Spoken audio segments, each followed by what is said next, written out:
నేను చేసిన పనే నా ఫిక్సీ.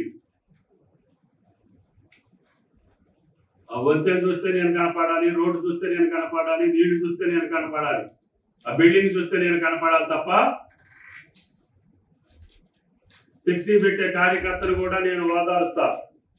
ఈ జేబులో 100 రూపాయలు ఖర్చు పెట్టవద్దని చెప్పి బతిలాడతా. యాడీయటానికి కూడా నేను ఒప్పుకోను. పేపర్ వాళ్ళు అడుగుతారు వాళ్ళ మేనేజ్మెంట్ ఒత్తిడితోటి, అయినా మీరు డబ్బులు ఖర్చు పెట్టుకోవద్దు, అది ఒక కోటి చూసట్టు బారేసేదని. దానికోసం మీరు సంపాదించిన కష్టం మీరు ఖర్చు పెట్టుకోబోకండి. మన పని శాశ్వతంగా ఉండాలి, మన ఫలాలు ప్రజలకు అందాలి, ఆడ మోములో చిరునవ్వు చూడాలి, ఆడ మనసులో మన మాట రావాలి. అంతే తప్ప తాత్కాలికమైనటువంటి ప్రచార ఆర్భాటం కోసమో, పేరు కోసమో, క్రెడిట్ కోసమో ఈ తుమ్మల ఆరాట పాడలేదు అని చెప్పి విజ్ఞప్తి చేస్తున్నా.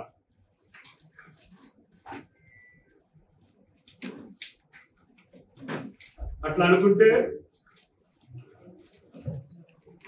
కొద్దిగా ఎన్టీ రామారావు గారి దయ వల్ల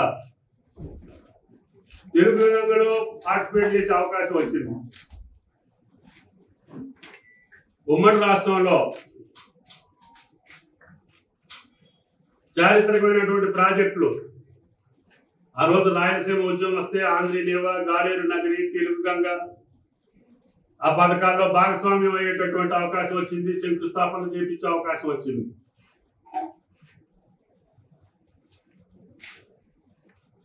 అదే Srisailam right bank canal, left bank canal నా చేతుల మీదుగా చేసే అవకాశం వచ్చింది ప్రపంచ బ్యాంక్ నిధులతో. ఆసియాలో కల్లా ఎత్తైనటువంటి ఎత్తిపోతల పథకం ఈరోజు SLBC Elimineti Madhava Reddy lift irrigation 3 సంవత్సరాల కాలంలో పూర్తి చేసి నీళ్లు వదిలి నా మాట నిలబెట్టుకున్న ఆ రోజున. టన్నెల్ లేట్ అవుతుంది, ఎస్ఎల్బిసి టన్నెల్ 27 దాకా పూర్తి కాదు. ఈ లోపల నాగార్జున సాగర్ నీళ్లు కరువు పీడిత ప్రాంతమైనటువంటి నల్లగొండకు చేరాలి. ఫ్లోరైడ్ పీడిత ప్రాంతమైనటువంటి ఆ ప్రజలకి మీరు చూశారు, కాళ్ళు వంకరపై, నడువు వంకరపై, మునుగోడు, దేవరకొండ ప్రాంతాల్లో ప్రజల యొక్క ఇబ్బందులకి మంచినీళ్ళు లేక ఫ్లోరైడ్ నీళ్ళకి బాధపడేటటువంటి వాళ్ళకి నీళ్లు అందించాలని చెప్పి ఎస్ఎల్బిసి పూర్తి చేసి అక్కంపల్లికి బ్యాలెన్స్ రిజర్వాయర్ ద్వారా తాగునీరు ఇచ్చి హైదరాబాద్కి మంచినీళ్ళు కూడా ఆ పథకం ద్వారా అనుసంధానం చేశాం. 2 లక్షల ఎకరాలకి ఎస్ఎల్బిసి ద్వారా సాగునీరు ఇచ్చాం. కింద ఫ్లడ్ ఫ్లో కెనాల్ ద్వారా మళ్ళీ ఒక 80,000 ఎకరాలకి నీళ్లు ఇచ్చాం. సాగర్ మీద ప్రతి లిఫ్ట్ మీద నా చెయ్యి ఉంది, నా పేరుంది. నేను నీళ్లు చల్లుకోలేదు, నేను క్రెడిట్ తీసుకోలేదు. ఆ రైతుల ఆనందం, ఆడ పంటలు చూసి ఆనందపడేవాడిని తప్ప ఫ్లెక్సీలు చూసి ఆనందపడేవాడిని కాదు.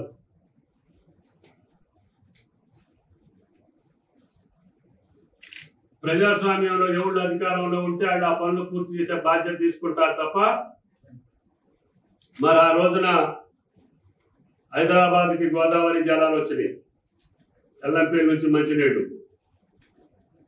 ఆనాటి ప్రభుత్వంలో ఉన్న పెద్దలు నెత్తి మీద నీళ్లు చల్లుకున్నారు. అది ప్రజాస్వామ్యం యొక్క రీతి, నీతి.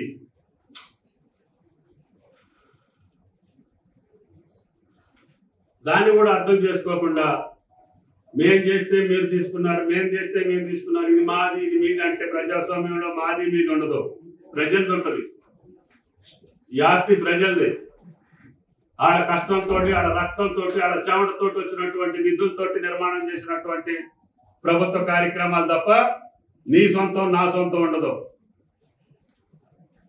ప్రజలు ఎవరిని గద్దెనెక్కిస్తే ఆడు చేసే అధికారం ఉంటుంది ఆడికి.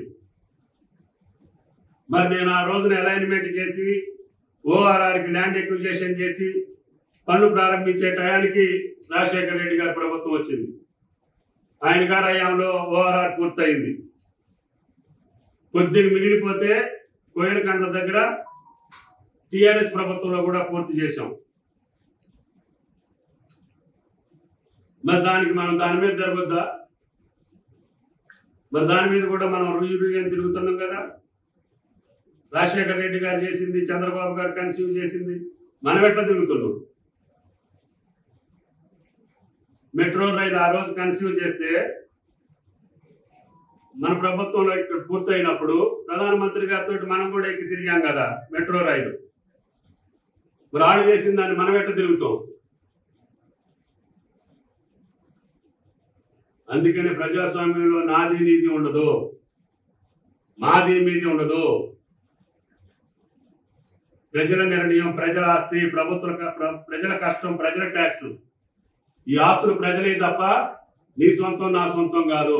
అసలైన తొలి వెలుగు. ఫాలో వాట్సాప్ @తొలి వెలుగు official.